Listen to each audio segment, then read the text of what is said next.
All right, so good evening. We call to order the Raleigh Planning Board meeting for today, Wednesday, October 10th. We've got a new public hearing, reviewing an OSRD, a continued public hearing, and a preliminary subdivision plan on the agenda, plus a couple of other business items. So the first item we have is a new public hearing for the Fox Hollow open space residential development.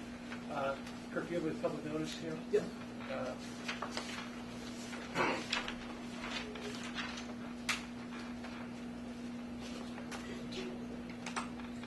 It's on my street, it's not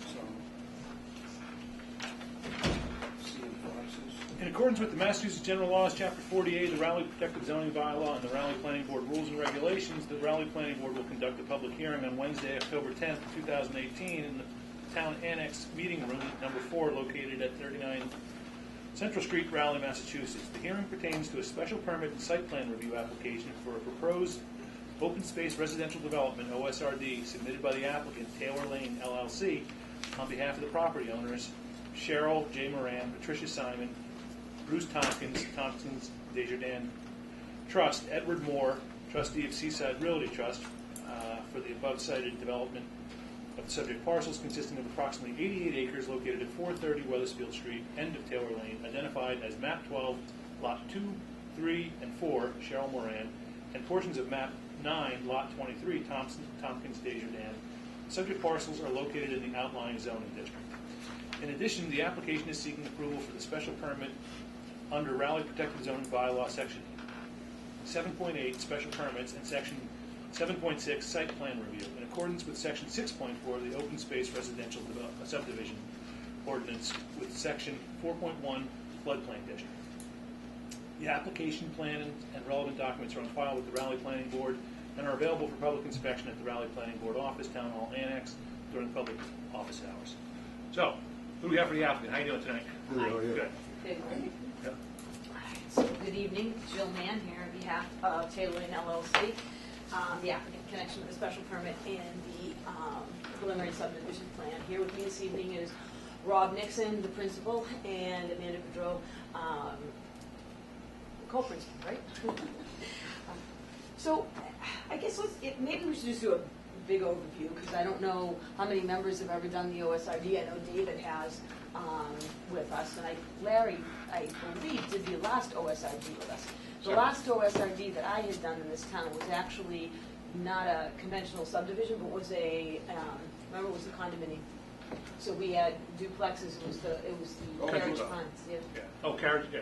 Well, it's back to being Raleigh Country Club. Yes. Yes. Yes. Yeah. Thank you. Yeah. So this particular subdivision, though, we are looking to actually do traditional subdivision. So we would be going for a definitive. As you all know, it is located at the junction of Taylor Lane and Weathersfield Street. So kind of Weathersfield almost takes a turn, and Taylor Lane butts into it. Taylor Lane is a way that was established prior to subdivision control and exists. So while this is a definitive subdivision approval, a part of it is simply approval, basically an extension of an existing subdivision line, which Taylor Lane is. Taylor Lane traditionally had gone up. Is there any way to show the locus map? Yes. Oh, that's okay. I can use that. That's fine. Is it on this map? Yeah, no, don't even bug. Honestly, I think as long as I can see the whole thing. So basically, Taylor Lane actually follows the street that we're proposing to develop. It comes all the way, but instead of diving down and going into the loop, it actually would come up and then go to sort of where the corner is. See where we have a connection going out? We do that because we have to maintain a connection for the abutters by law, because those abutters had access to that Taylor Lane. That's why it's there. We aren't developing it, though. That road is not being developed. If an abutter who has access rights would care to connect, they may do so because we have to provide for it, but we are not constructing it. Okay, so basically this is approximately, let's just call it 90, because it's saying 88.7 is going to make us all tired. So it's about 90 acres. Of which about 52 acres is going to be given to the town as open space. That is connecting to already existing town-owned lands, and actually will then bridge over Taylor Lane, and will give you both sides of the brook, Taylor Brook, and then will connect eventually to Mill, as you can see. The proposal is to actually subdivide into 45 lots.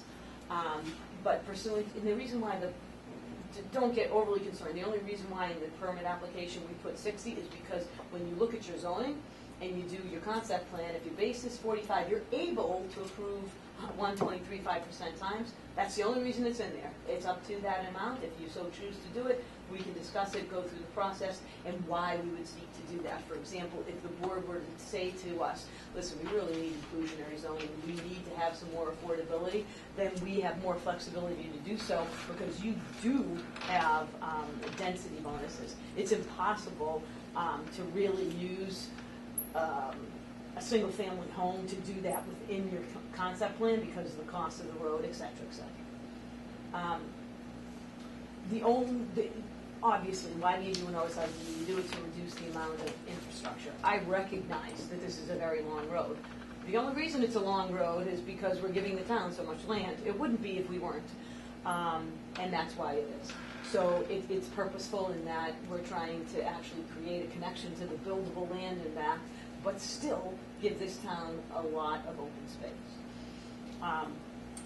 So this particular plan is not the concept plan, no. So I would love to show. Yeah, it's actually. I can't see far away. I can't see close. I don't know. That's it. Oh, there we go. There we are. Okay, so this is pursuant to your bylaw. We are required to prove that if we were to actually go forward with a conventional subdivision plan, you could approve this. Right. That's what we did. So we developed we developed a longer subdivision road with a loop, so that we have the ability to come through and provide for frontage for all those lots. It equals 45 lots. We also have that cul-de-sac in front that takes advantage of the orchard. That's the land that would be buildable. I recognize and I assume that you can have Mr. Graham actually do the review to confirm that you can get the 45 lots. We did, by the way, do the perks pursuant to the requirement. You have to perk one perk for every 2 acres. We tried not to over-perk areas that were going to be of important resources to you. Mm-hmm. We did that with Mr. Bazelak. I see him in the back. Good. So we actually had met with Mr. Bazelak, went out and did the perk test. I believe Mr. Nixon was actually present, so was Ms. Bedrow in most of those perk tests, if not all of them. We got very good results, and we're able to perk all the lots you see for the most part.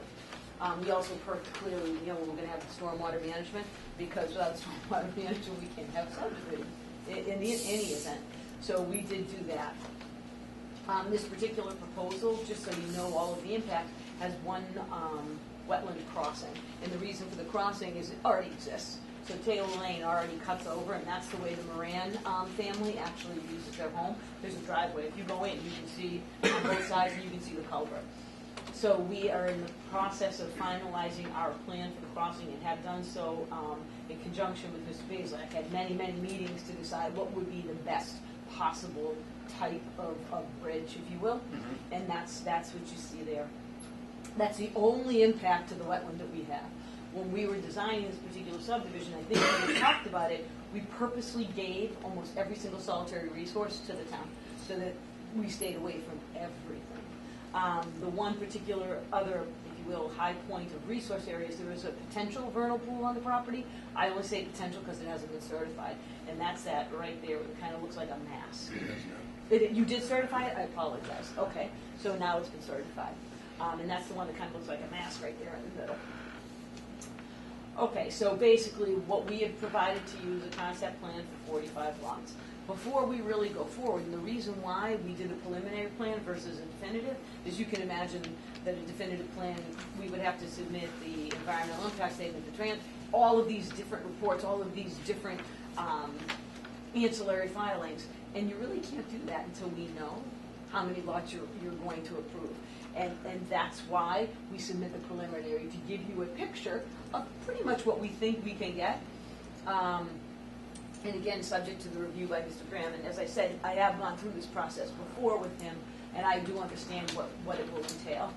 It's not that high level of review. It's not like when you do a definitive plan and you have sheets and sheets of review. This is simply a concept plan. Can they really do it, or can't they, kind of thing. Relative to the actual subdivision itself, do you mind just going to that plan you had up before? There we go.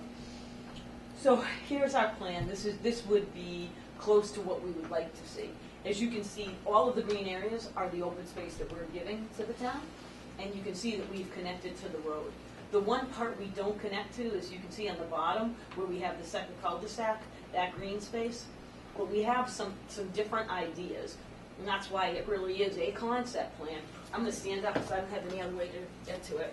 So in this area right here, this is all still owned by the Tompkins Family Trust.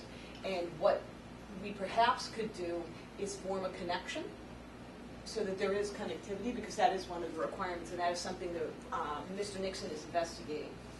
And then, what I had thought of is, I'm not so sure how the board feels about the inclusionary zoning aspect, but it is possible to develop that bubble as a condominium project. And that allows us to do mixed development with, regular price and affordable. So we recognize that may be something the board wants and would like to have an open dialogue. And I believe Kirk and I had like a brief discussion about it, nothing detailed, because clearly that's within your purview to tell us, how you feel.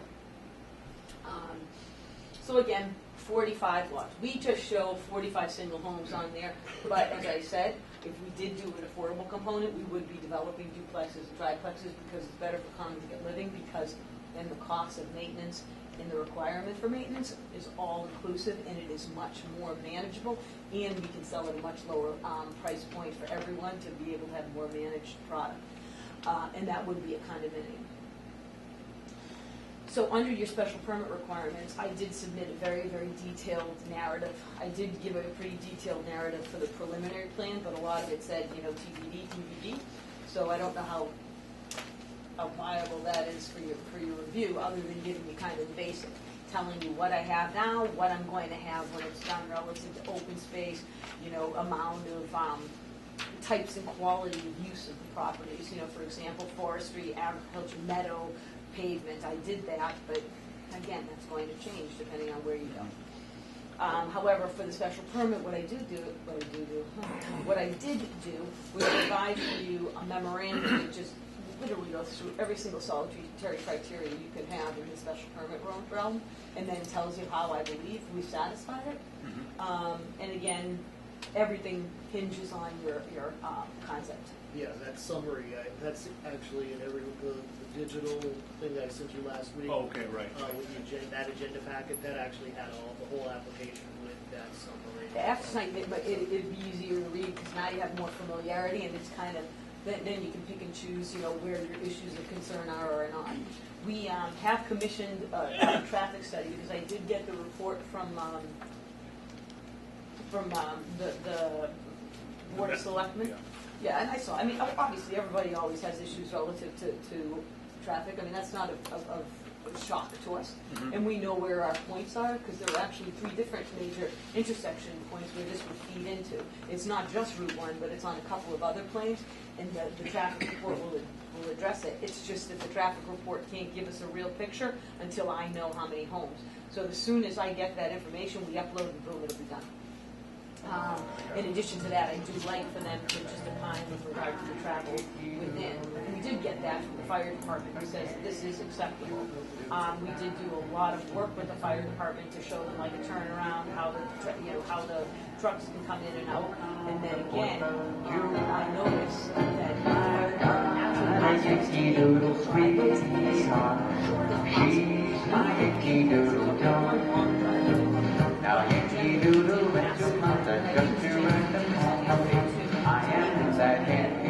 long 20-foot long driveway, so remember that? And that was part of you allow that in your bylaw. You say, okay, you can go to 20 feet for your frontage. The purpose of OSRD is to not have that. Yes.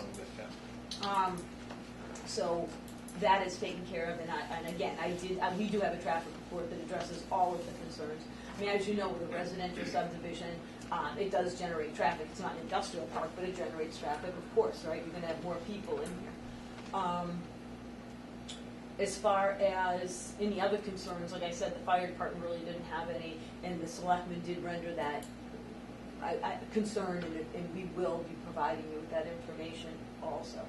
I think what else? We did go to conservation. We did get our idea of just defining all of the resource areas, and we're on track. And once we know where our roadway will be, we'll go back to them. This is, by the way, a low-impact development, so we aren't using structures. We're trying to do it in the most modest way possible to basically go with the land. So you're going to see a lot of swales. You're going to see a lot of detention basins. You're going to see as much low impact as we can possibly muster to do it.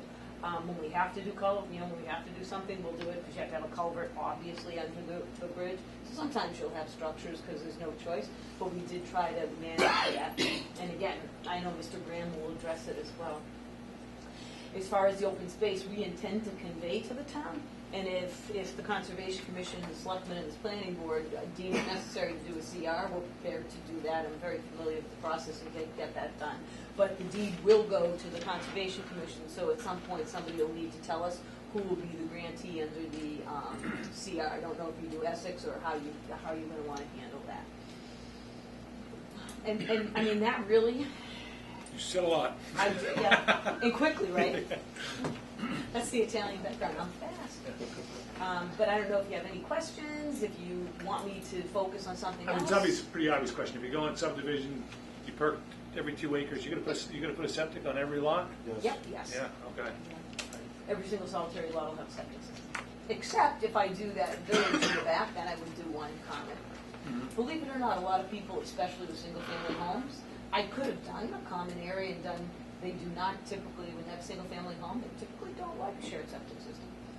But we do have all individuals. Gotcha. Who's building the houses? We don't You're know. gonna sell, you're just gonna sell the lots? I mean, we always have, and I know a lot of people, and we always have somebody, but we don't know. I don't have a problem with the condo idea Yeah. and the mixed use. I'd like to see more diversity also in the lots if there was a way to handle it. You know what, Mr. Chadwick, I think there is. Like, at this point, we haven't been remarkably creative, and part of that is because we really just don't know. So, I mean, look, we're developing, right? So we're just, look at them, they're all square, they're all kind of blocked. So I think we do have the ability to create some diversity and to manage the project in a more, if you will, affordable manner.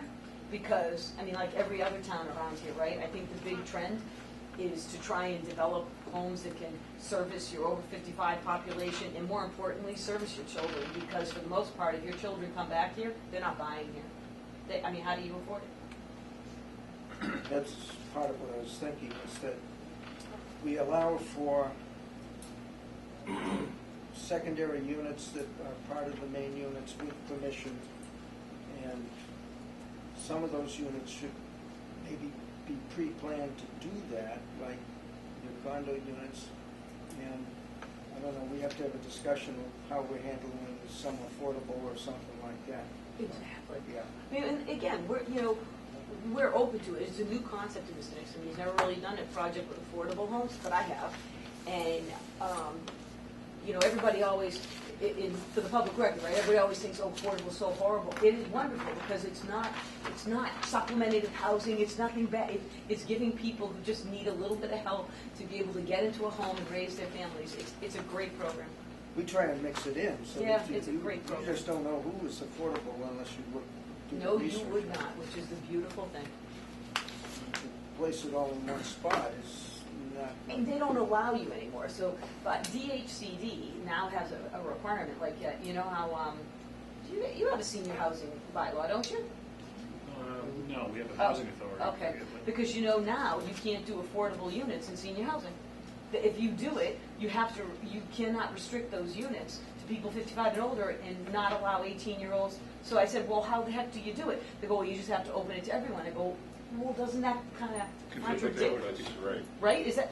And I argued with them. Of course, I didn't win.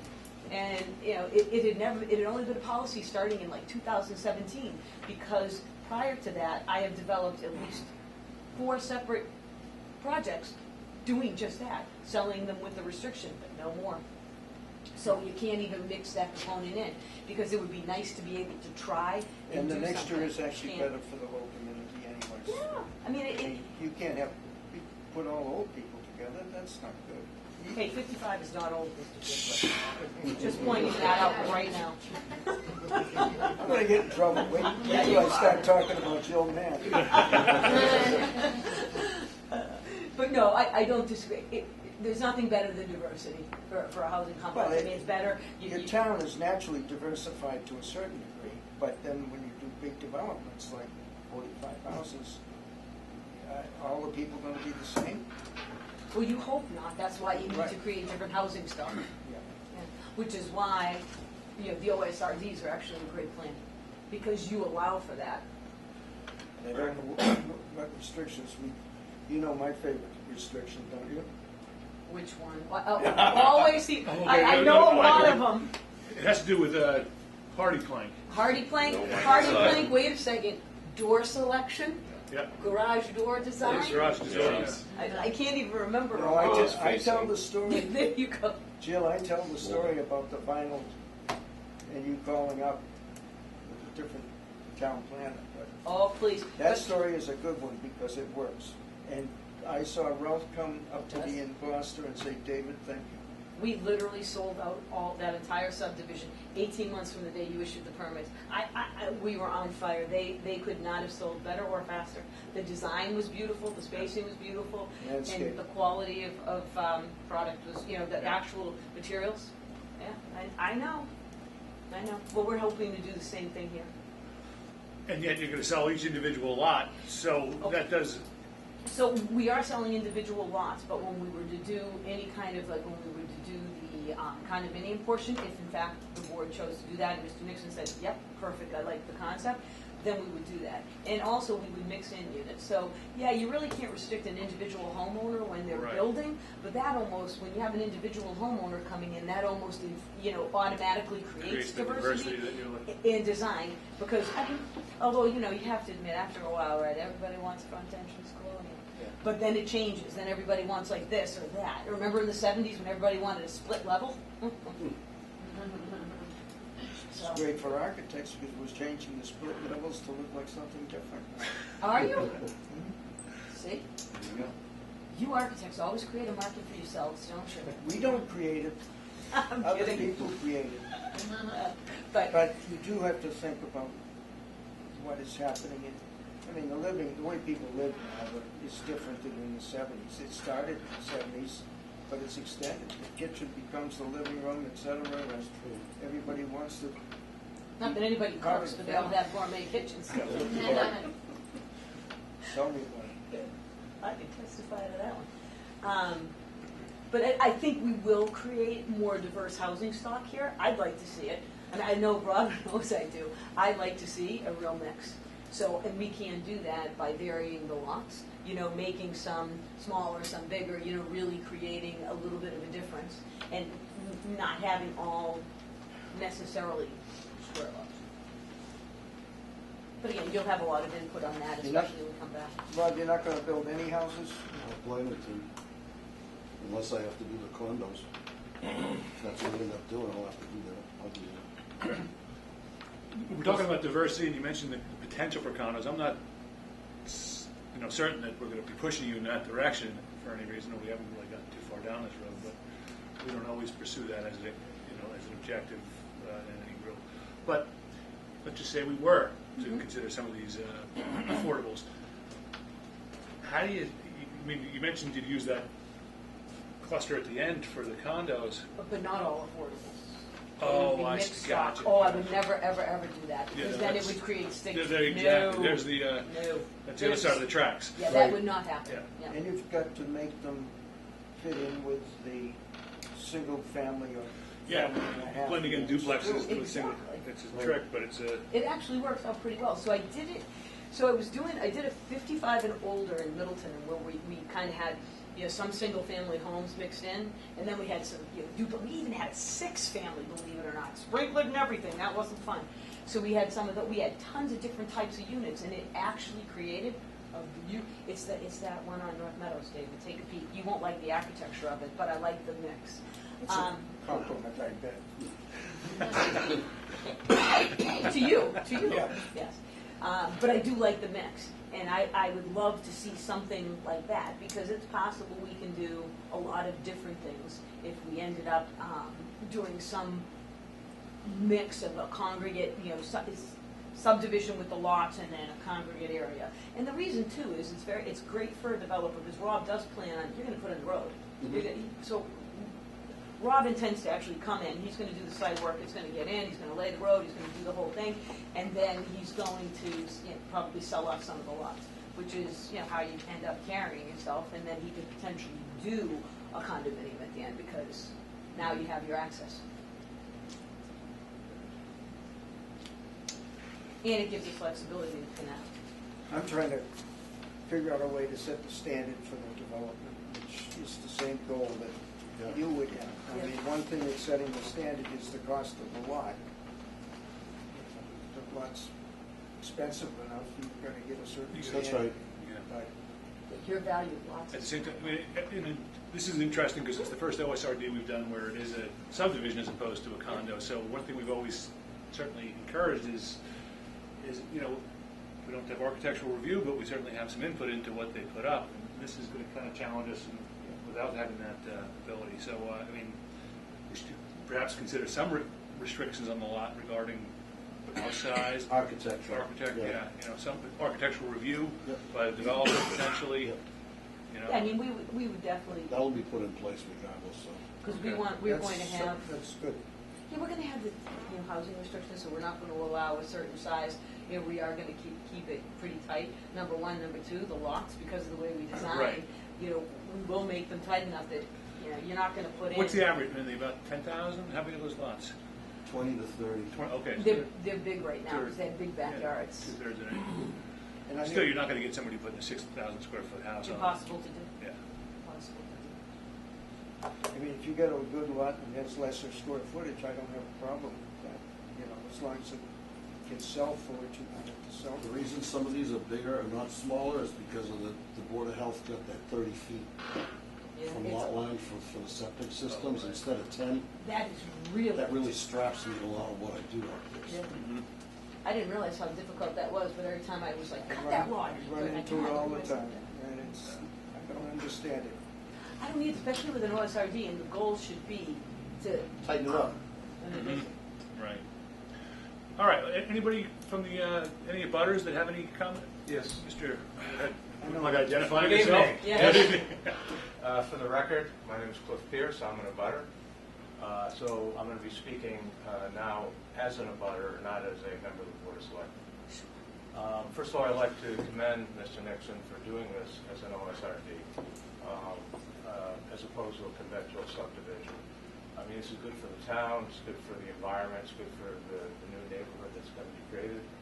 And it's going to result, I guess, in 52 acres being added to our town forest, Dodge Reservation, protects the perennial streams. So for a lot of reasons, this is a good thing.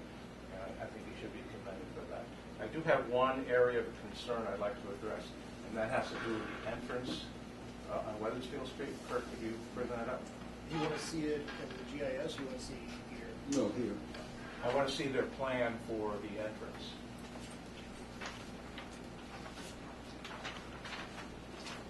It doesn't really convey it.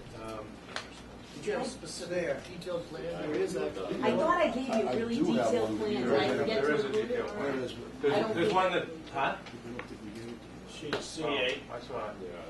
There's one that shows the right, there's one that shows the road as well as the right of way. You don't have Well, that? the right of way is shown on here. We need to blow it up some more, Kurt. Again, sheet C8, C, that's what it's on. C8. C, C It's on is in the Charlie. C8. Okay, let me just. yeah, because it was a blow up, right? Like a big plan of just that. And I do have. Well, this is the, good. Okay, you can see it, okay? Do you want me to? So basically, this is, the current existing condition is a curve. And it's a blind curve, blind on both sides. A car coming this way can't see the traffic coming this way, and a car coming this way can't see the traffic coming this way. And what they're proposing is to basically dump the traffic in the middle of that curve. It's already a very scary piece of roadway. In the last year, I believe, there have been 2 significant accidents. I believe that both of them involved a car going around this way, probably way too fast. It lost control and hit a telephone pole on that side. So this is already a scary part of Weathersfield Street. I myself have almost been killed trying to walk my dog around that corner. I believe that's no exaggeration. There are no sidewalks. The traffic can't see you. They can't see pedestrians. They can't see cars. So it seems to me that this is only going to make the situation worse. I don't see how it improves it by adding new cars in the middle of the intersection. Apparently, we don't have a letter from the police chief yet on this, and hopefully he will opine on this. It'll be interesting to see what he has to say about it. The board obviously should do a site visit and check this out carefully. I'm sure the board, consistent with its past practice, is going to be doing that. In addition to that, Joe, you were talking about a traffic report that I guess would look at level of service and traffic counts and all that. I think the critical part of a traffic report would be a safety analysis of this proposed intersection. And I also believe, and Joe might not like this, but the board should retain its own traffic engineer to do that analysis, because in all my years on the planning board, I always found that traffic engineers were more objective when they represented the planning board as opposed to the developer. So I would request that the board consider doing that. So in other words, the board has to look at this very closely. Sure. To make sure not only that it doesn't worsen things, but it actually improves things. Mm-hmm. And although I'm not a traffic engineer, I would like to suggest a possible option that would make things much better. Mm-hmm. And I believe would probably eliminate the problem altogether. The way the developer, Rob Nixon, is proposing this is to have the road come out at an angle. But what they could do is the current alignment of this road, of Taylor Lane, and Weathersfield Street is already in a straight line. So they could just continue that alignment and have it a straight road. And then this part of Weathersfield Street, where it's curved to meet the existing one, they just flip it over like that. So it would create a T intersection. Mm-hmm. And then you could obviously put stop signs at each intersection. Stop signs there, stop signs there, stop signs there. All this, it seems to me, could be done within the right-of-way, which I take it is here. Yep. It doesn't seem to me, well, it's easy for me to say because I'm not paying for it. It doesn't seem to me like it would be a huge expense, and it seems to me it would dramatically improve the traffic situation, slow down traffic, and eliminate a lot of these accidents that are happening and will happen with greater frequency, I would submit, once this development is built. So that's why I would propose, I request that you hire your own traffic engineer to explore that option. Of course, it's always interesting to see what Larry has to say about these things. Sure, absolutely. It's a funny thing, I looked at it this afternoon and came to the same conclusion. It's terrible. It really is terrible. No, make it a T connection. Oh, you did? Okay. I actually came down there this morning, stopped where you think that stop sign ought to go, just to get it, because And honestly, I travel every day. we did the same exact thing. It's just that because it's your right of way, we showed it like that. But we have no problem doing that. And honestly, Rob and I had that conversation. I think it's a brilliant idea because it makes it safe. You have a three-way stop. It makes it safe. This is great. And it's not, you know what, realigning makes sense. It's not, and even if it worked, it makes sense. Okay. Good. Well, I think that's. Now we don't need. You saw the memorandum from the town. Now we don't need the traffic. Maybe not. And maybe Larry's Larry can do that very with good you, at these yeah. things, and maybe you don't need that. But Yeah, but no, I think it's a great idea. Thanks, Cliff. Thank you. Thank you. Thank you. Good. Well, I'm glad we got, because that was certainly the first concern. Everybody in town knows nothing about the lot, but they know that intersection. Oh, yeah, and we've been talking. Yeah. Good. Well, then that's no surprise to you, and I know that was. No, it's a good comment. All right. Anything else that anybody specifically would like to address regarding this project? So, at this, I'm sorry, did I see somebody? How about you, Brent? Nothing?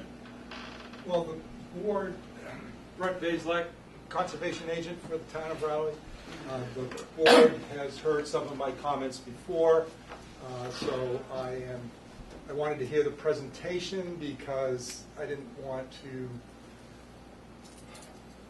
I've seen a number of different concepts because we have been working closely. Mr. Nixon has reached out to us continuously to gain input, has also appropriately surveyed the wetland resource areas, and then configured the development to be less impactful on those resource areas, as well as with a special focus on trying to meet the needs of the town with our stated desire to have the parcel there that's designated the orchard, which you saw could have a cul-de-sac and 10 or 12 single-family lots put on it, that we actually,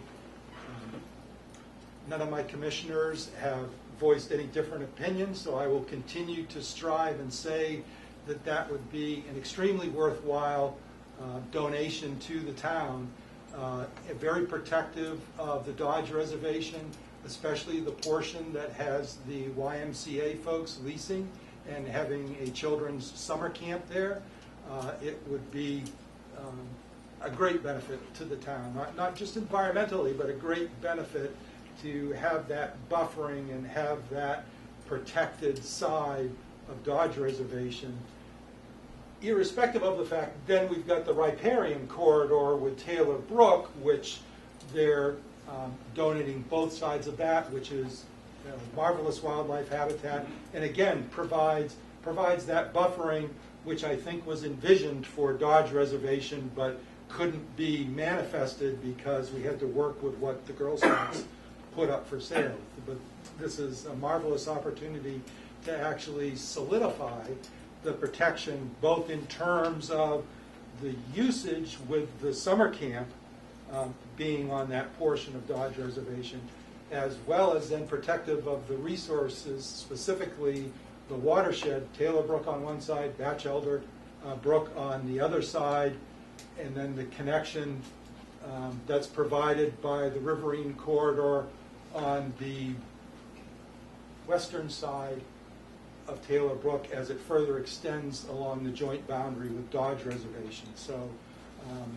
so in one sense, the Conservation Commission can't say enough about the generosity that we see here, as well as developmentally, all that floodplain, the floodplain of the Mill River that's down there, is not appropriate for development activities. And again, giving it to the town where the town already owns the frontage on the lower portion of Weathersfield Street, just before the Mill River bridge crossing.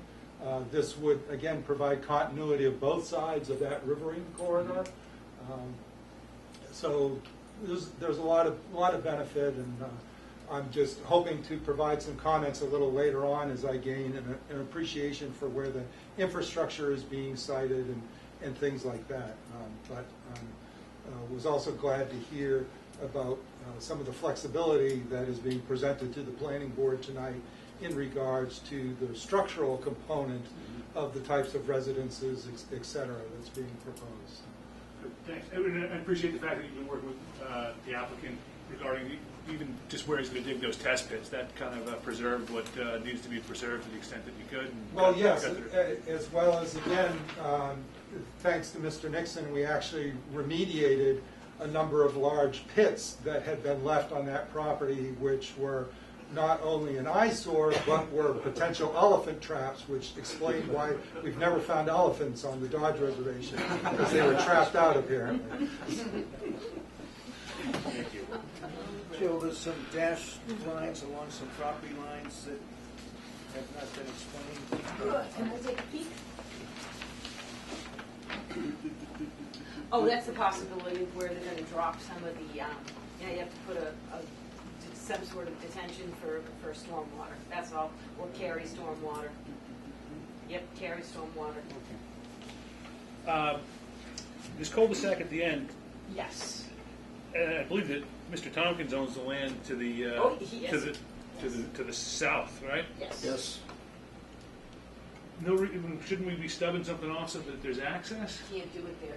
So you see where right here, this is all wet. We would have to do Oh, a okay. tremendous crossing. I It see. just would Got it. not be We've left it. appropriate. We'll So scroll if it you down come first. down, so we connect, there it is. We can Okay. connect through there. I see, okay. So we Yeah. did provide for future connectivity, but we did not want to provide a road to nowhere. Yeah, no.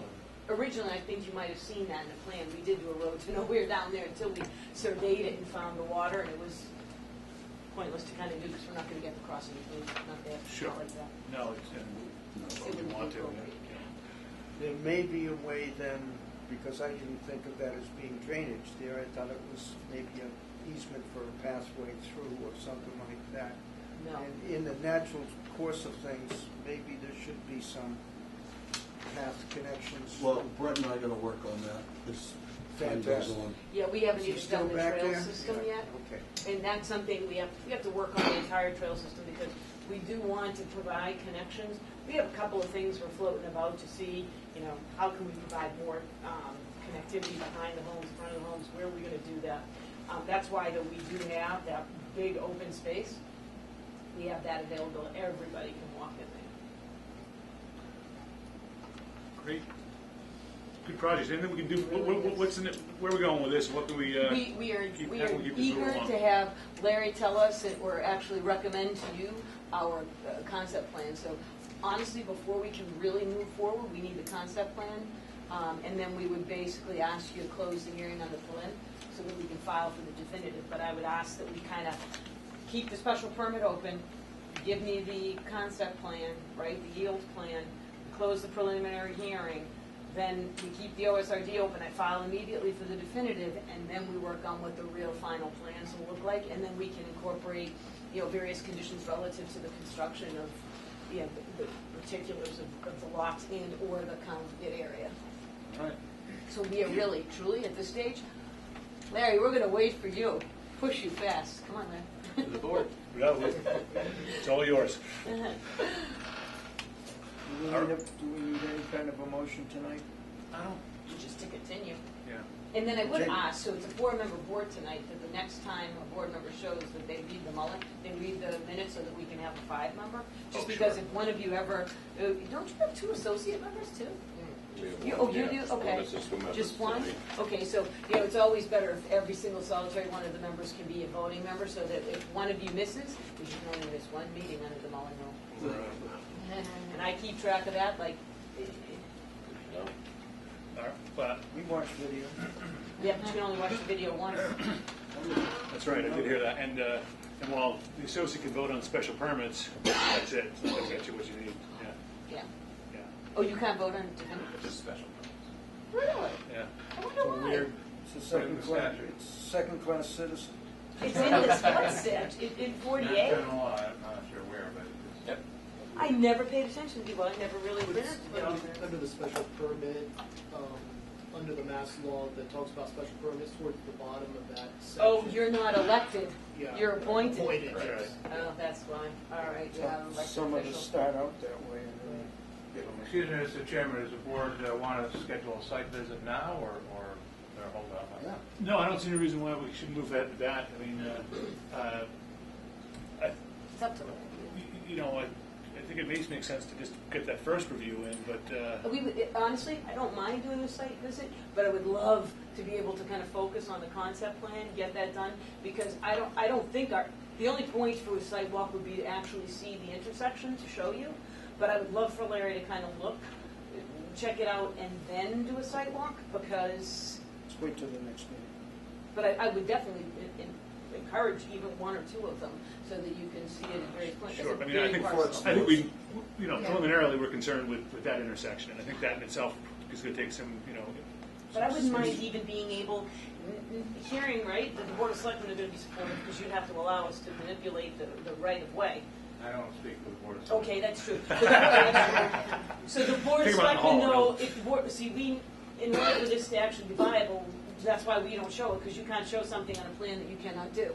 So I cannot do anything to that right-of-way, but if, you know, if we can get some sort of a, and I can do that too, I can email tomorrow Deb Egan, ask her to communicate with the selectmen, ask if they would be receptive to modification of the right of way, because they can entitle me to, you know, they can allow us to improve your streets.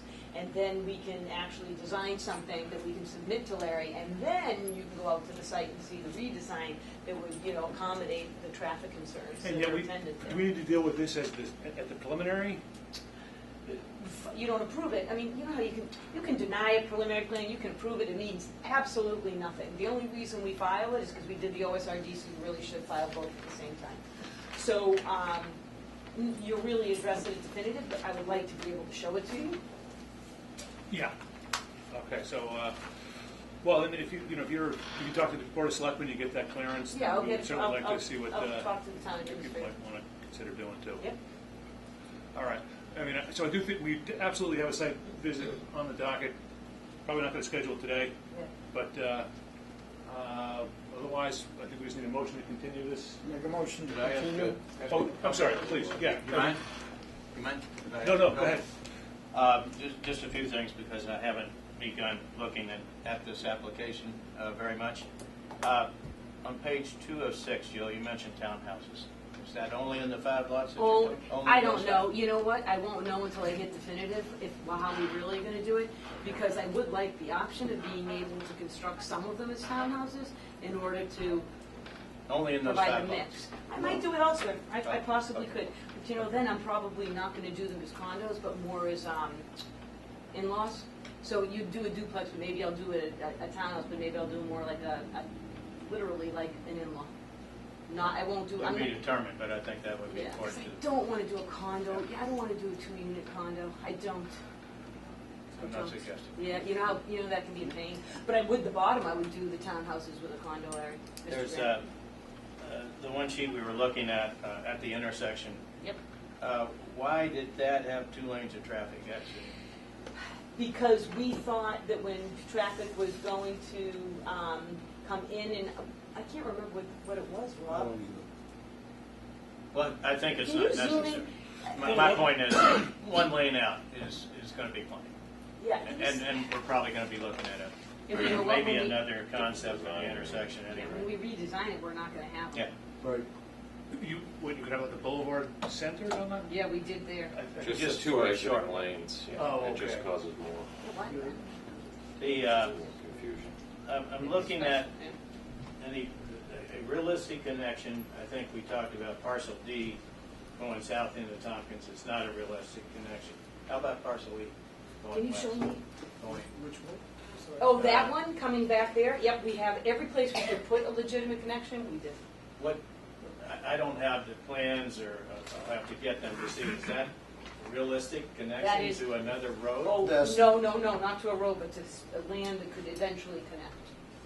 And go Connect to out, this and depend on the same access out to Weathersfield Street? possibly exiting onto another public way. That's my point. I want to know if there is a potential There is a potential, access to another road. there's a potential exit to another road, but that's not something we've acquired yet. Understood. I don't know if Brent wants to. Well, I was just going to comment to you, Larry, is that, look at Emily Lane. Yeah. That's where There's that there's might potential connect. of an overland route there to Emily.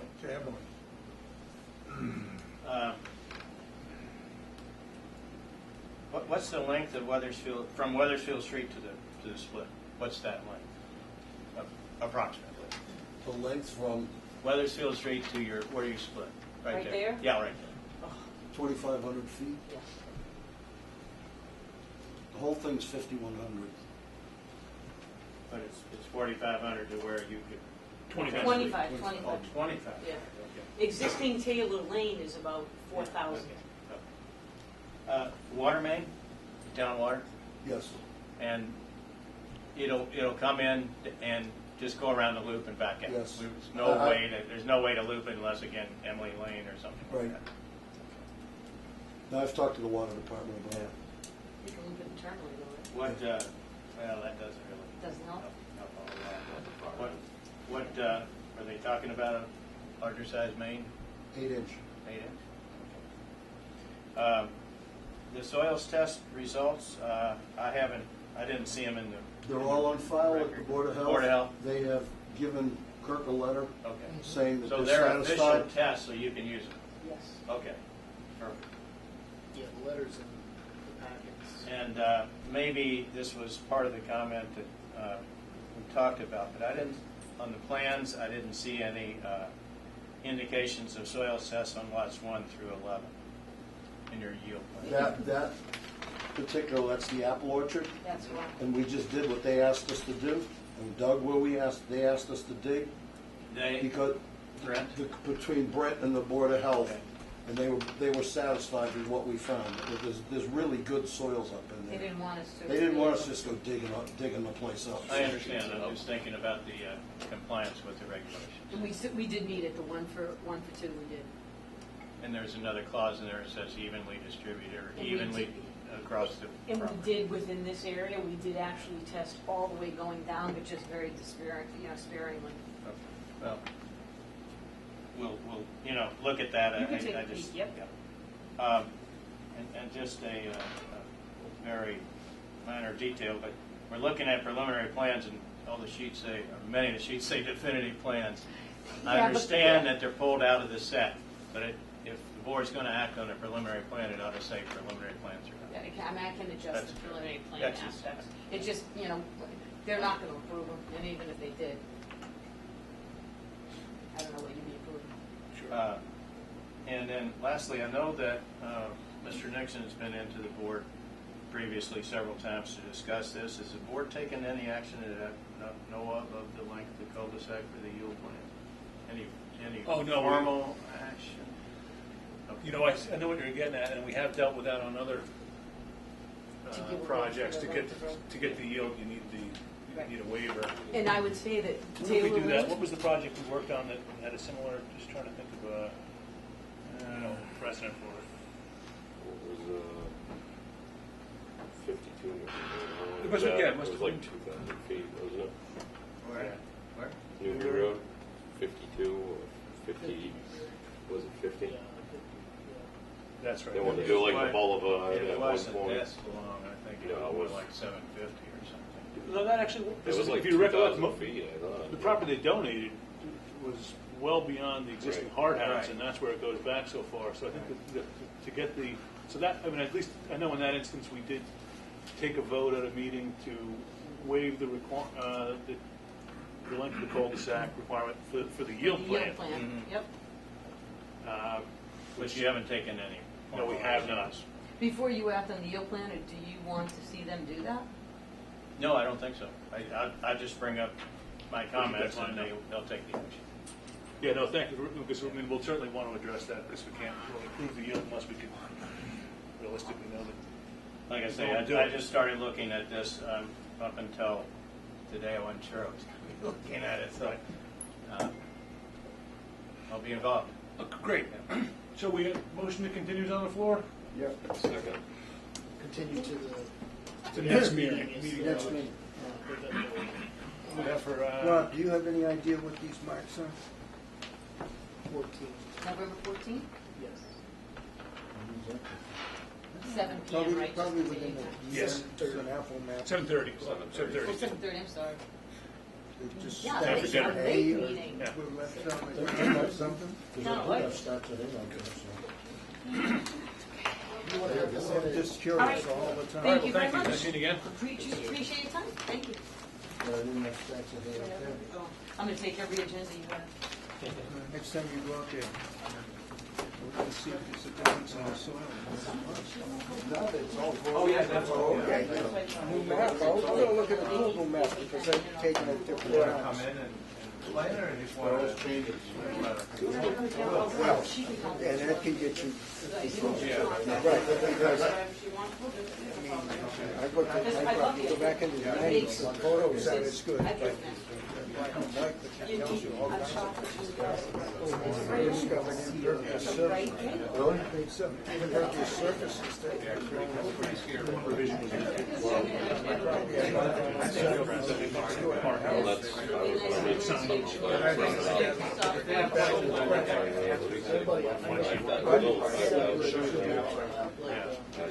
that's Massive lands that I was just curious when I was looking You at went the there set. to go into Looks waste. like hay, you're right, dirt piles of hay The piles. branch off at the beginning. Yeah, that makes sense, yeah. When did they do the test pits? We I did, started digging out there. Larry, if you need something, just let me know and I'll email Just you. broadly to just see what was out there. Couldn't be the test pits. Couldn't have. But they weren't left open, so.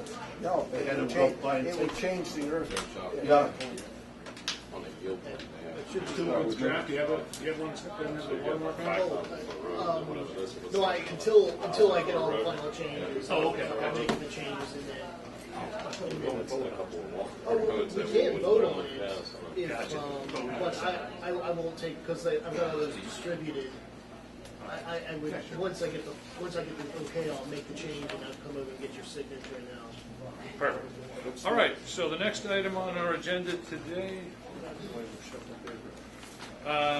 is a continued public hearing for a special permit site plan review for the registered medical marijuana dispensary, RMD, and the operation of a marijuana retail establishment at 116 120 Newburyport Turnpike, Adams Mall. Joseph McCarthy of Ipswich Pharmaceutical Associates, map 14, lot 28 and 27, zoned retail in the front and BLI, business light industrial in the rear. Digging for it. Too many things. Everybody. So how you doing, Mr. McCarthy? Very well, how about yourself? Good, good. So your traffic study came back, I think? Yeah, actually, you remember, we actually asked them to submit a traffic plan, which right. everybody should have a copy there in that stack of, yes, that right there. And I have it to put up on the screen, where it shows the proposed restriping per Mr. Dr. Kravarshin, who is our traffic engineer, in this case on behalf of the planning board. We made these recommendations that the markings be updated and Right.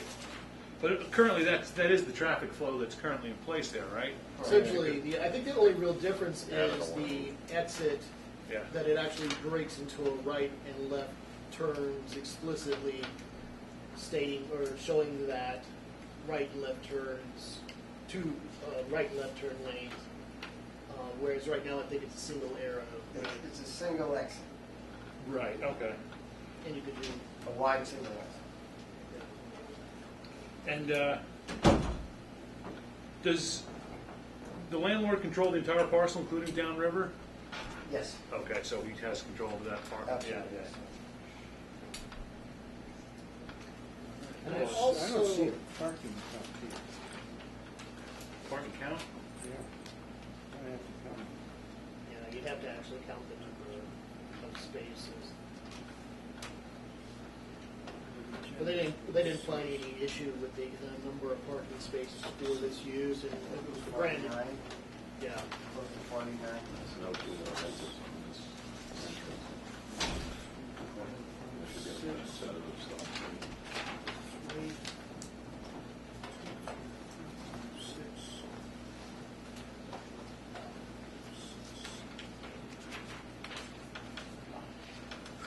That makes sense. You utilize both sides of the sign, I mean the post. And also to everyone, I gave you a draft of the certificate of vote. You should have a copy there.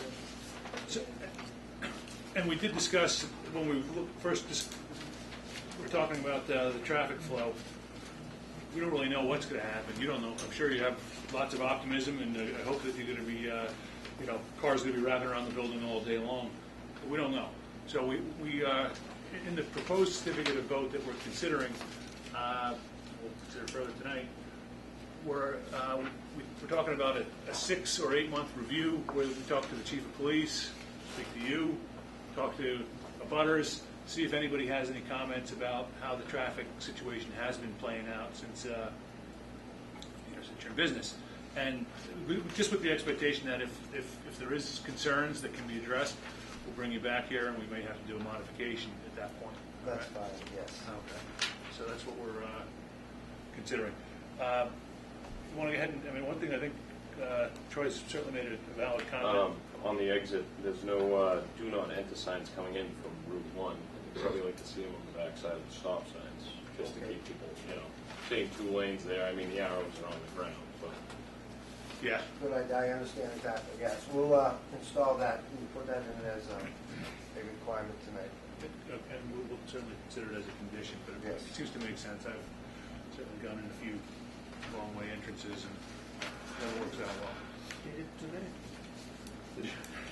on purpose. No. It wasn't clear. Easton? Huh? Easton? And keep it. All right. Have you had a chance to, you've looked over what we proposed in terms of a Yes, I have.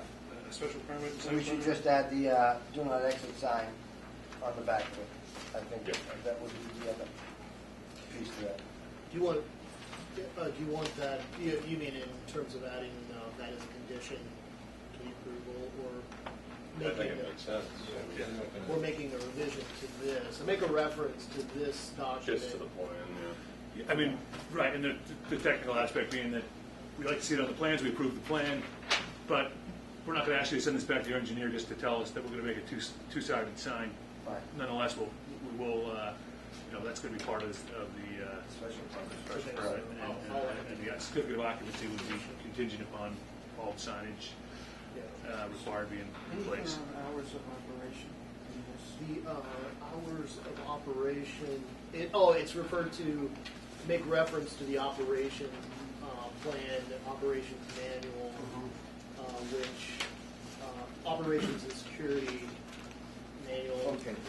which, So that I know has, you that has all the talked time. about the hours of operation. Yes, Yeah, the hours of operation are covered.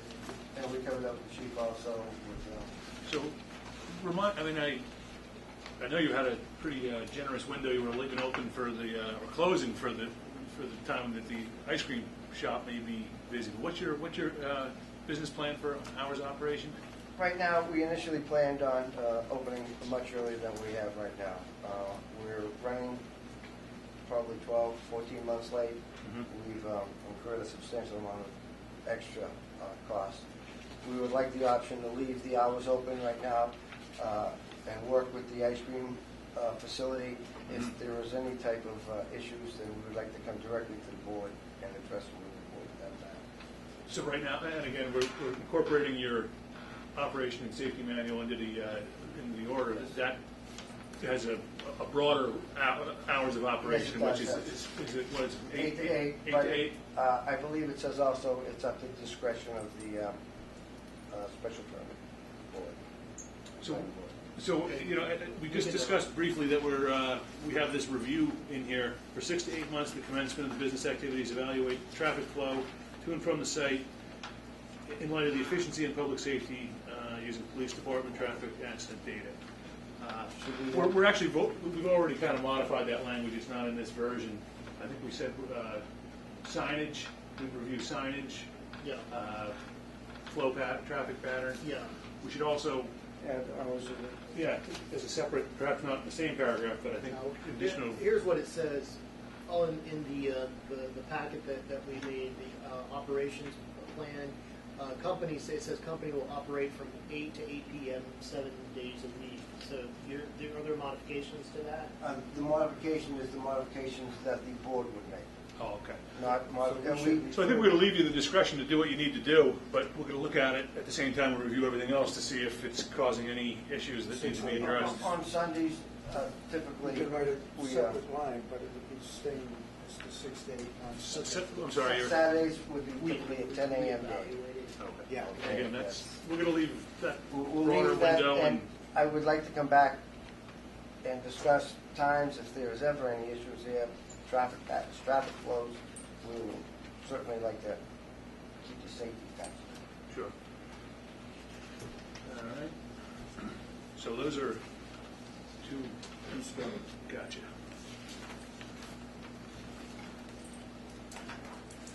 Anybody, any abutters or members of the community have any questions about what we're doing? Mr. Graham, you looked at any of this and had any? No, this was not your product. I got you.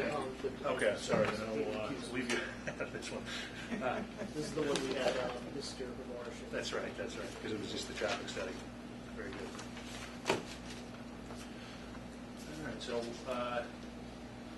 given what we've looked at in the past and what we're discussing today, on them all, right? I think the first thing we need to do administratively is close this hearing. Make a motion, we close the hearing. Second. All in favor? Aye. Unanimous? All right, so I think we've pretty well deliberated the issues that need to be discussed here, and you've seen the draft. So I think we're at a point where we're willing to consider this, and with the comments that we made tonight regarding the review of both the parking, traffic studies, parking safety, and I think we also ought to include in that the hours of operation, everything we just talked about. So I'm going to make a motion that we approve this application and special permit application and site plan review, consistent with the draft that's been proposed with the comments that were made tonight. Second. All right, so you can vote on the special permit on this one. So let's first consider the special permit. All in favor? Aye. Aye. So unanimous. On the site plan review, all in favor? Aye. Aye. Very good then. We're going to write something up in the next week or so. Sign it. As soon as it's signed, we'll let you know it's available, and then you're waiting for somebody else to approve your business plan. How's that going? Very good. Good. Very well, actually. The state's on top of it also. Great. They've been in communication with me and asked me how's everything going. I said everything's going well on the municipal level. You going to venture a guess as to when that might mean? Yes, I spoke with them. They asked me if I could be open within the next 30 to 90 days. We already have the architecture plans drawn up, the reflective drawings, the sprinklers, and we're ready to meet with the landlord to get her approval of our inboard structure. So. Terrific. And once we approve this, is the landlord going to get moving on the parking lot modifications? We'll take care of that as part of our rental fees. Gotcha. We'll take that responsibility. Got the line. Well, good luck with it. Okay, thank you very much. Thank you. Thanks. Thank you. Thanks. Well, is that right? Yeah, we are. Yeah. Just ready to go. Any samples you want to leave at the door? But otherwise. All right. So the next item on the agenda is a preliminary plan for a 4-lot conventional subdivision at 623, 607, 599, and 615 Weathersfield Street, being map and lot 11-53, 11-58, 11-58-1, 11-58-2A, 11-58-2, and 1163, all in the outlying zoning district. Any notice on that? So, Actually continue. oh, that's right. Yes, we do.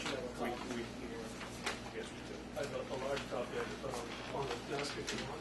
Oh, yeah, I think it's 31 pages, so I didn't print everybody's copy of the He won't be here apparently. It's not.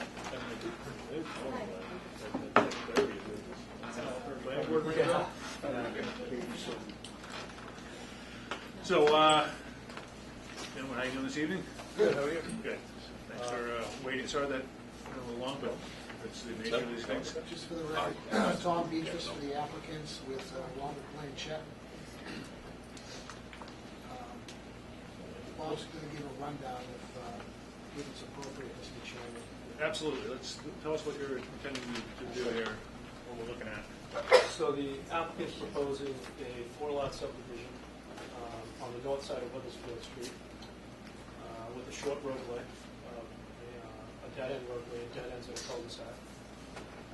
Lot 1 will include the existing home at 623 Weathersfield Street. Lots 2, 3, and 4 will have new homes constructed on them. Each site can support a septic system. The project will be serviced by municipal water supply coming in from Weathersfield Street. I'm not at all trying to confuse the two. but I'm just trying to figure out where this is. When you say lot one will have an existing house, is it the existing house that we call the homestead? Yes. Okay. Yes. Let me try to give you a better perspective. This doesn't show the lot lines. I see. Gotcha. That's lot one. This is the house. It's sitting approximately there. I see. So that's lot one. I guess I should. Okay. And, Continue. The rest of the parcels are all forested with wetlands, isolated wetlands, bordering wetlands, streams. So How long's the road? that's what I wanted to ask. Okay, so currently on this plan, it's shown as, it's almost 600. I think it was 645. 643. I think, Larry, you had comments on it. And I don't have it with me, but I do, actually, I have the letter here. Yeah. I think 645 feet was what you had commented on, and that it was in excess of the 500. Correct. So the applicant's willing to reduce the road length to 500 feet. That will still give us the frontage we need for the 4 lots. Less pavement. What's that? Less pavement. Less pavement to construct, smaller stormwater facility. What happens to the back land? Most of it goes to lot 1. Lot 1 gets the lion's share. What of if in that the parcel. future you want to get access and you want to keep the lot one? And you then have to put a road through lot one to access the backland for future subdivision or something like that. Why don't you have a piece of land that would potentially extend the road to the backland? So there are many physical constraints that prevent us from doing that. There's a vast wetland network all through the back of that site that would prevent us from extending that roadway to access the back portion of that property. Isn't this the same land that's the solar fields in the proposed one? Yes. Yeah, I think where just for perspective, the solar field areas would actually fall on the backs of lot 4 and that eastern portion of lot 3, would it not? And most everything to the north of that is either wetland or it's perennial stream. There are a couple upland sections back there, but not enough to be of any substance. But my understanding is like that this is actually a Plan B situation. This is not Separate project is going to run all by itself. The two are not meant to be connected in any way, shape, or form. zoning wise. Meaning if the solar field is all fully approved and goes ahead, this is dead. Hard to figure scale on this. Zoning wise, they wouldn't be able to implement both. Yeah. It's There's just these two jabs that maybe two primary uses. Yeah. Single parcels. And to support the 4 lots, we've tested, CAMA has gone out on several occasions in the last 10 years and have attempted to test the backend portions. And there may be upward backend, but it doesn't support a septic system. Groundwater's too high, perk rate is too slow.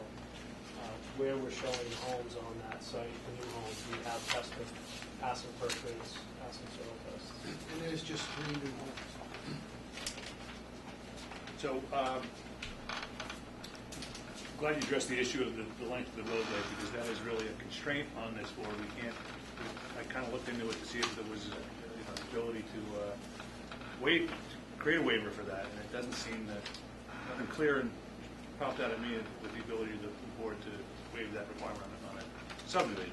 So if you can bring it down to 500 feet, then I think that answers that and does away with those concerns. We did,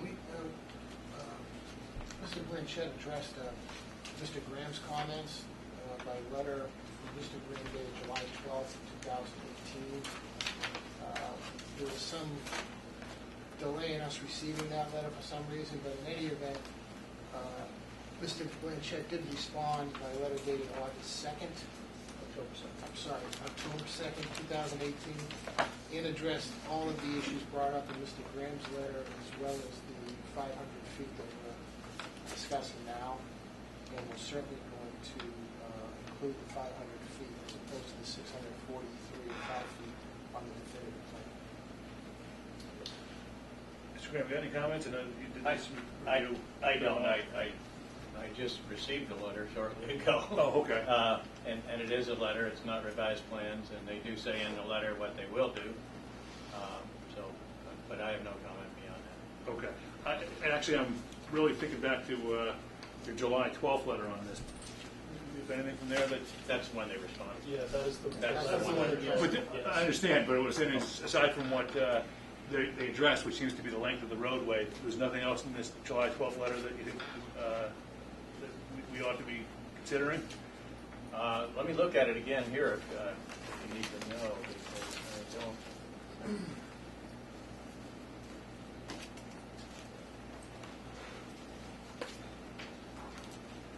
I think the drainage and the stormwater stuff that would be something to wait until we go with the definitive plan. Sure. Yeah, so Mr. Graham had a comment regarding stormwater culverts under the entrance coming off Weathersfield Street. Those are all things that we'll look at when we actually get into the design of the roadway for the definitive plan. Given that at this phase, all we're really trying to do is make sure you've got lots of sufficient size with sufficient frontage, I think, and yet I think we're where we need to be. But without having it on the preliminary plan, can we condition an approval? Can we create an approval Well, I with a guess condition that it? That's the tough thing, I guess, is like with the currently the road being longer than what is permitted, then you would have to change the dimensions of the. So I mean, it depends on what the board's comfort level. I mean, I don't know. May I make a suggestion, Mr. Chairman? Sure, yeah. I'm certainly like to see the board conditionally approve the preliminary plan tonight with the conditions, one of them being that the cul-de-sac roadway is reduced to a length of 500 feet. And anything else that the board is concerned about at this point in time.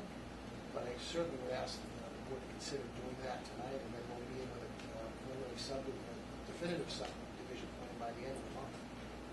But nothing, even if the board were to simply deny it based on those, That it condition. wouldn't make any difference in your ability to be able to submit a definitive plan. And, Sure. I mean, you could always.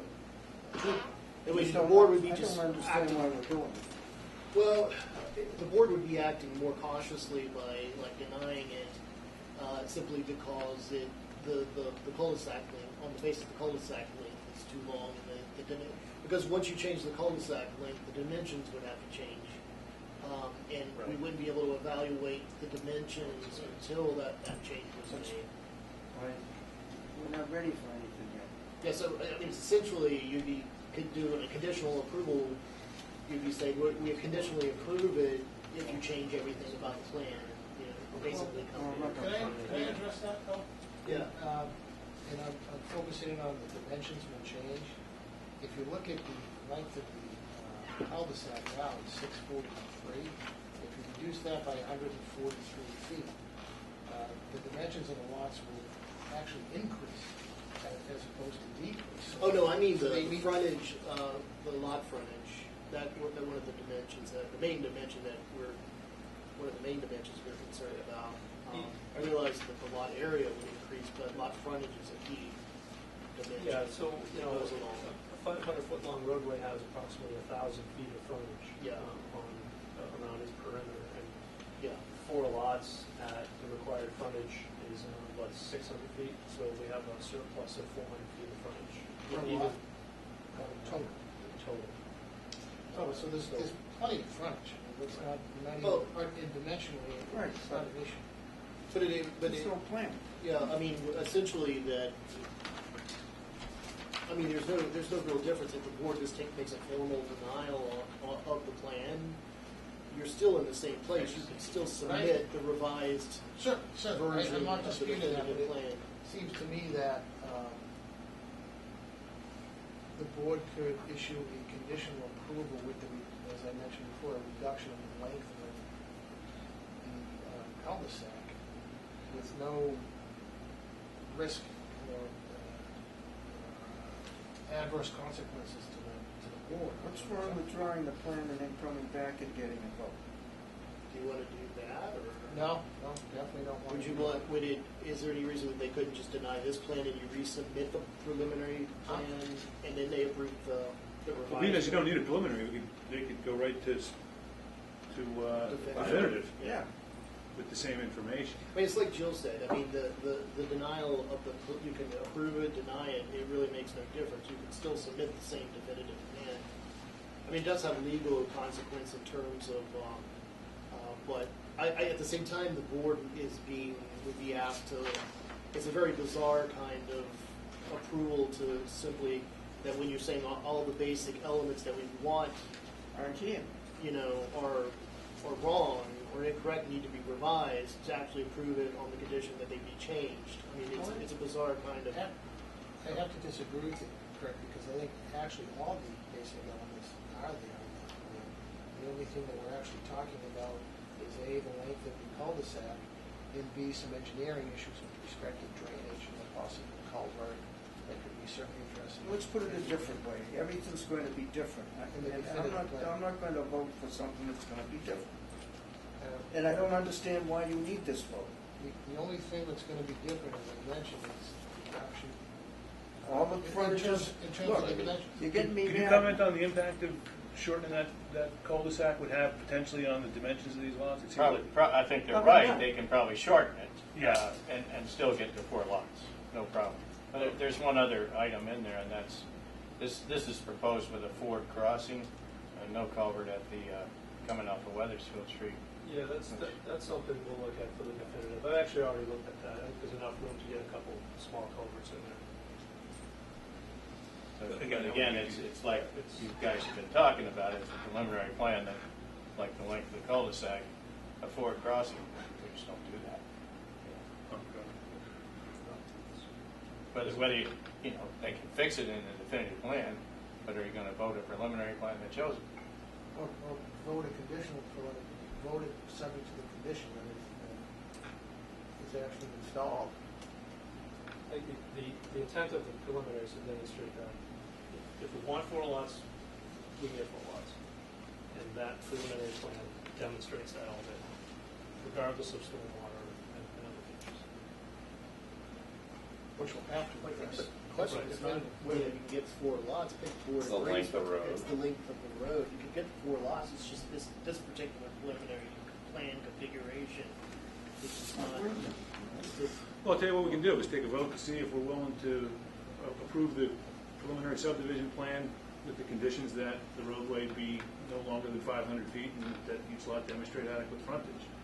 That's simply all I'm asking. I'm just saying we can get the vote. Yeah, no, I understand that, but Yeah. that's a much simpler way to put it than I did, but that's all we're asking. And the definitive plan But will I'm saying, I think if we go to that vote, you may have, not get the result you're looking for. I think that you might, so we're kind of putting it out there to consider either, I mean, that you modify the preliminary plan so that we I can don't approve. see how it holds you up in any way. You can go right to the definitive. We're too. gonna do that. I don't think we have, The board needs to take action tonight. Okay, oh, okay. Maybe. Again, you know, Yeah, okay. I mean, we're acting on a request Do to we have enough extend. members to vote? Yeah. You got 4. right? Can I 4 just, members. Well, there's Oh, 3 that's right, members. you would They're be only at 3 members, but, Larry. of a 5, yeah, you got. can I just ask a question, Gary? Just the, Go ahead. May I ask? Go ask the chairman. Yeah, Yeah. sure. May I ask? Please. If Larry could see any difference in the dimensions of the lots with a reduced access cul-de-sac to 500 feet, that would actually decrease the frontage, have any effect at all? No, I think he did concur that you could, I've already answered that, and, Yeah. and I think Bob has answered that as well. I think it seems like Can be it's done. certainly feasible and viable and all that. Actually have the engineering already done. It's just not on that plan. And yet the other issue, and I apologize, I am not aware of where Ford Crossing is. Apparently, everybody else in the room is. But Well, you have the stream that's running west-east on Weathersfield Street. Mhm. So, and basically, they're building a road through the stream so that when the stream or roadside ditch is flooded, you'll be driving through water. Gotcha. Instead of over it through, the water passing through a culvert. And that will correct for the definitive. Okay. And that's shown on this plan? I mean, I think It's the not concern, labeled. it's not, okay. It's not labeled, it's the way it's graphically presented. Okay. It implies that it's a Ford-type crossing. All right. And yet, we're not here to talk about stormwater, we're not here to talk about dimensional requirements. And I also, with respect to that last comment, with respect to the culvert or the crossing with respect to the quote-unquote stream, those design requirements are appropriate respectively for the definitive plan, and not with respect to the regulations as to the definitive. I think the comment was made just because why are they on here? Sorry? Why are they even on, if they don't need to be on here, why are we approving it? And that's the comment. Why would we approve something we know we could not approve as part of a definitive subdivision? Because, and I think we should just move to the vote. But I think the problem that you're going to find the board is having is that there's a lot that we could, with another pass on this thing, we could have a plan that we'd all feel comfortable approving. But we also have the obligation to vote on this today. So I think we should, I'll make a motion that we take a vote, unless the applicant sought a continuance. I'll make a motion that we approve the plan with the 500-foot. I don't know that I want to make this motion. To make a motion that we deny the plan as presented. Second. All in favor? Aye. Thank you. Thank you, gentlemen. And still, of course, submit the definitive plan based on the elements that you. Absolutely. Coming back next month? Next month? Yeah, for the definitive. I'm on schedule. All right, well, thank you. And November 14th, just to let you know, that's a public hearing, so, Yeah, so you submit the definitive at the public hearing. well, I mean, if you want, we have to do the proper advertisement, like, for, you submit it, we advertise it, we accept it when we open the hearing. so, So on the 14th, you'll accept the application, open the public hearing. Okay. yeah. So provided you timely file You it. need to have it filed beforehand so they can advertise. Yes. Yeah, so I need to run ads on the 31st and the 7th, and do a butters notices the 31st. Okay. So we need something really, not necessarily next week, but the week of, by October 22nd, 23rd. Okay. So we can file the definitive at the office? Yeah, Correct. yeah. Is that a problem? Well, thank you. We'll see you guys soon. Thanks a lot. Do you want those plans? No, we've got, I take it. I still have these copies right here. Thank you. Thank you. Have a good night. Sure. Okay, thanks. Okay. So, we have some administrative issues to deal with. Briar Barn has requested a certificate of compliance. Yeah, I went out there today and got some pictures, and they're going to be looking at what Mr. Vendetti was asking was indicating was that he would like to be ready to open just the in portion by the end of November. So they still have a little bit of work to do, and so I was going to see about getting a site visit, sometime. We should do that. I think there've been But some minor we're gonna have to wait a changes couple out of. We're gonna have to wait a couple of weeks. I think it's for them to get some of this stuff down, stuff done based on. But this is what it looks like right now as of today. When does he want to open? like right around before Thanksgiving, or maybe at the beginning of December. Sounds like he's got some They're saying, holiday parties booked. yeah, they're saying that it's going to be done. So this is what it looks like as of today. So I walked down there. It's just on the immediate right. That's the spa and the gallery, and further down you can see the inn building. Here's the inn building. You get to the inn building, and that's the back side of the inn building. You can see the barn and then the restaurant behind that. Now, they're not going to want to open the restaurant right away. It's really just going to be whatever's within the scope of the inn. So I think we'll have to look at it. It'll be kind of a limited phasing that would apply certificate of compliance that would apply just to the elements that would support the end use. What does our vote say in terms of issuing an occupancy permit? Well, I mean, the kind of We conditioned it on completion, I'm sure. yeah, but I did talk. The certificate of occupancy would be for each building. I see. So we do have the option. It's kind of built in by the nature of the certificate of occupancy that if the board is satisfied with that enough components are done to support the end portion of that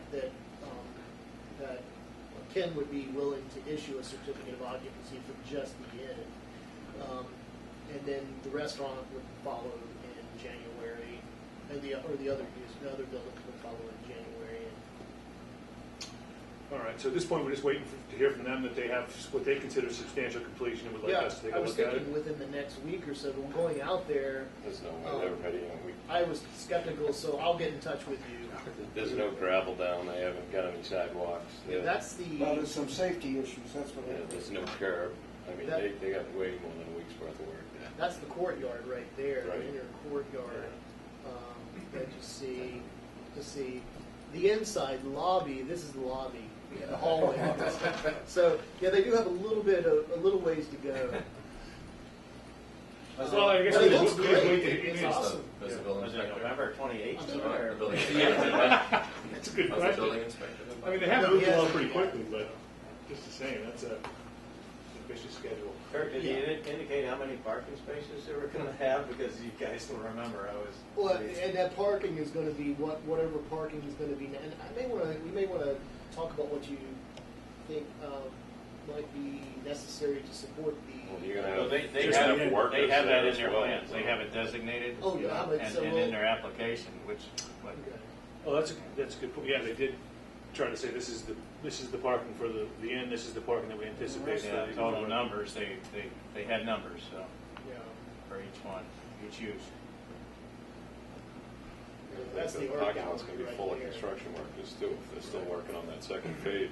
I mean, And then the safety Yeah. construction coming down. Well, I mean, I guess all we can do is wait for their request and then see what they have when they do. Yeah, it has to be up to it. This would not have been like wouldn't they're like insisting that, a couple of weeks. It'll be much different. So we'll see after a couple of weeks. Yeah. Well, tell them that we'll be looking at safety issues Yeah. and parking. Yeah. All right. And Larry will figure out where they're parking. Just gotta read the plan. Build the plan. Got a plan. I'll be looking for architectural changes. What do you got for updates? Well, let's see. I don't hear any. Before you leave that, I'm wasn't sorry. there a letter or something from the fire department on access? About access to Brer? Oh yeah. That was actually the other thing I was wanting to bring up.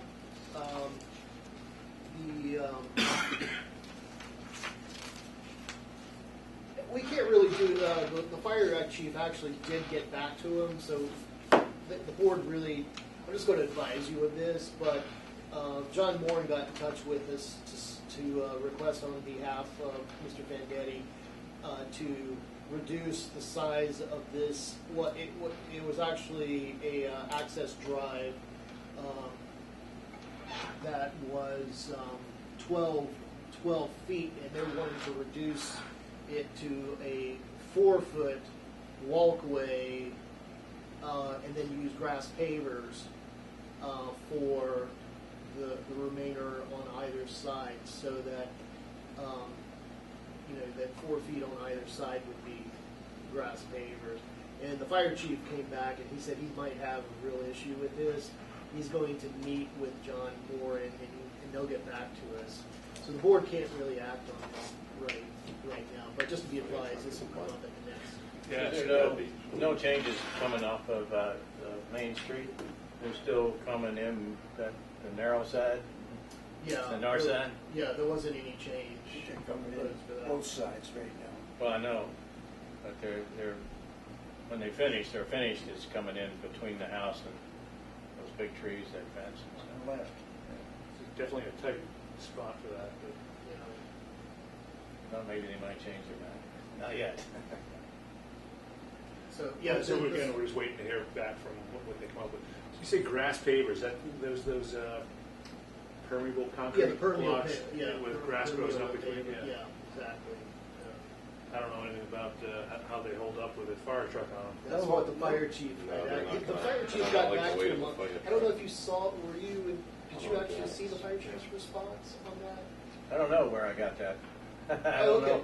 I don't know if maybe. I don't know how it came But about. I think I sent you like that saying that we're going to have to deal with this, but I don't think the fire chief came back later today and said I think he copied me and John Moore, and he said it to John Moore and copied me, but just saying he's going to have an issue with this, that he needs to meet and discuss it, and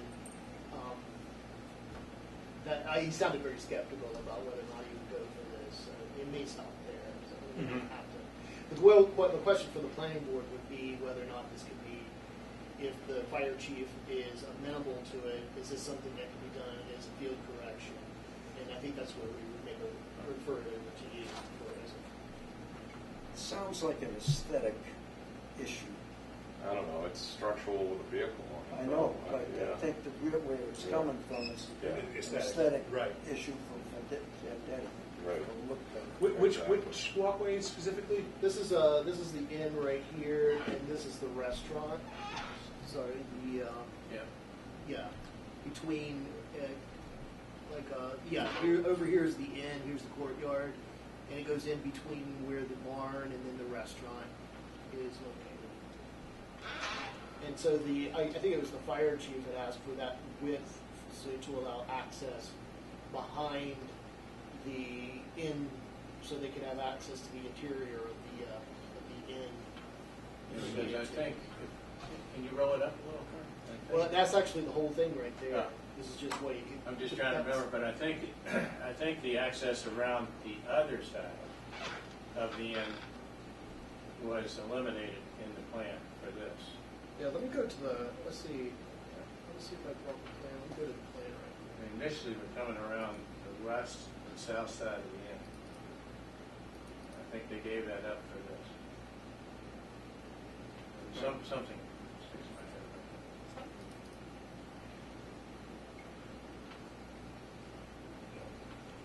Brick pavers are also good aesthetics. So they're just trying to make the place prettier.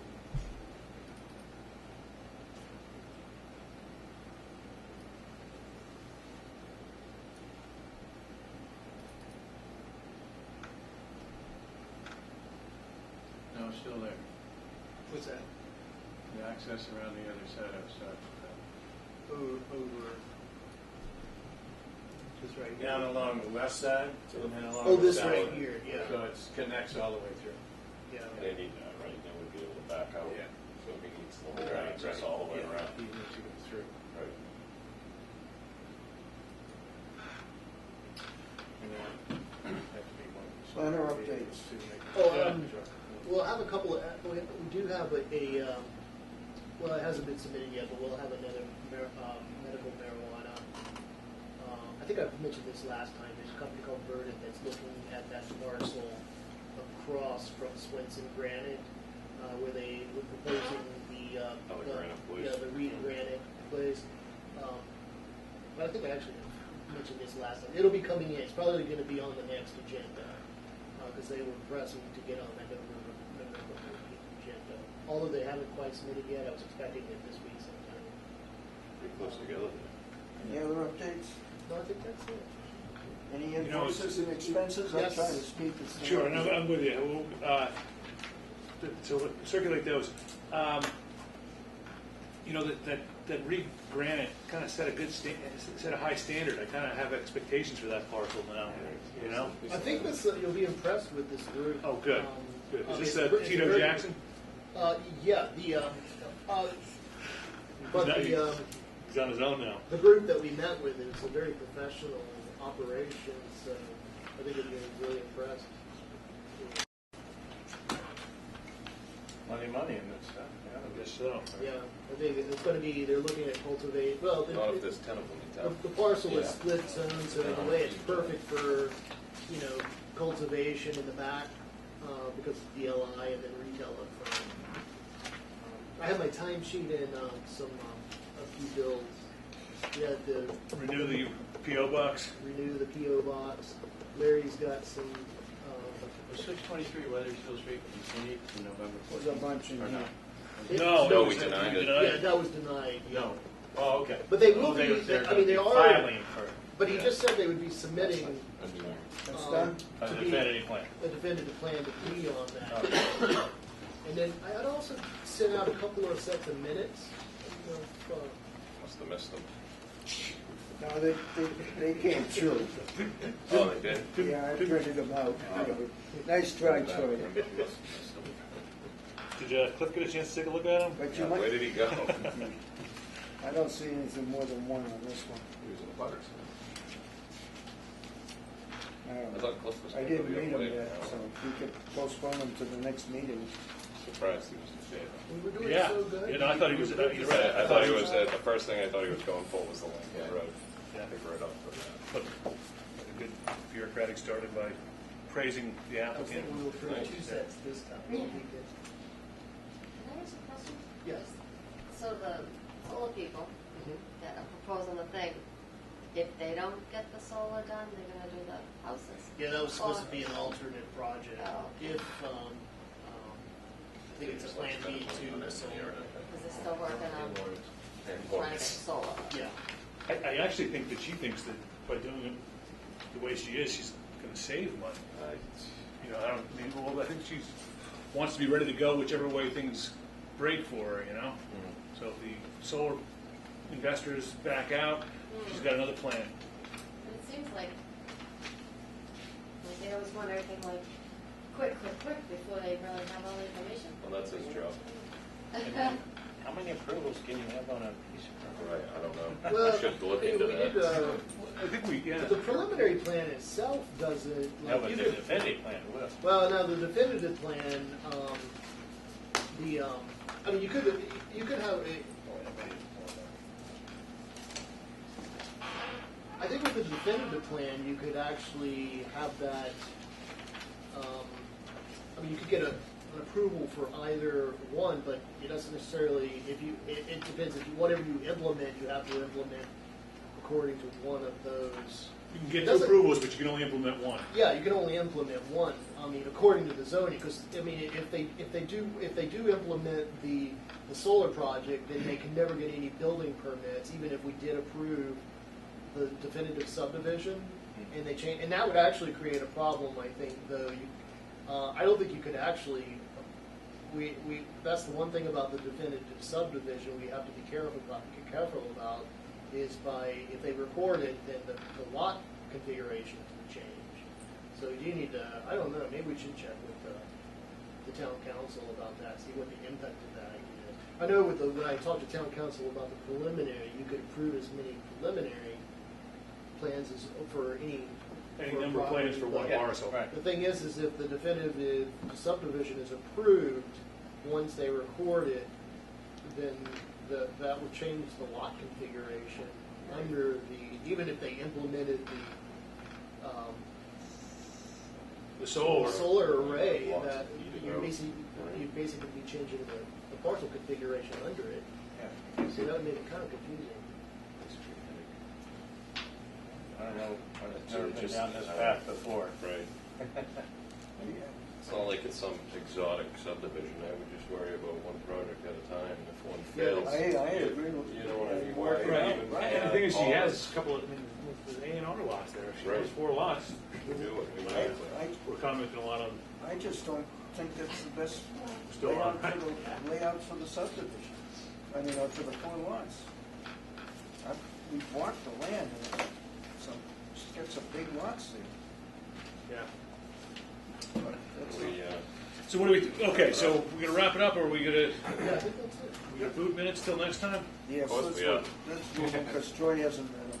no, All right. I gotta review. Get out your No, red wait, pen. but I probably will Are send. these yours, Don? You just gotta send them again to make sure. Well, I'll send I those. think they're getting better. They are, oh, they're shorter, that's right off the But I bat, am going that's to a. send probably 2 more. Like You I'm can. gonna- We're trying to get called up. I was trying to get called up, so Very good. or at least maybe 1 more for the next. So just be aware of that. I will, I think that's I will make an terrific. absolute commitment to review and be ready to comment and vote on at least. I mean, if we had Cliff here, I'd Caught vote up, on it. right? We could go, we wouldn't have to read them. Right. There'd be so many corrections that we wouldn't. Yeah, that's what we write them. Just all for naught. Not at all. No, never. I get the feeling that we're afraid to approve minutes. We're afraid. No, I think there is a little, it's like anything that's tedious and just busy work. No, I know. Okay, motion to close the meeting? Motion to close. Second. All in favor? Aye. Thank you all for coming today. Good stuff.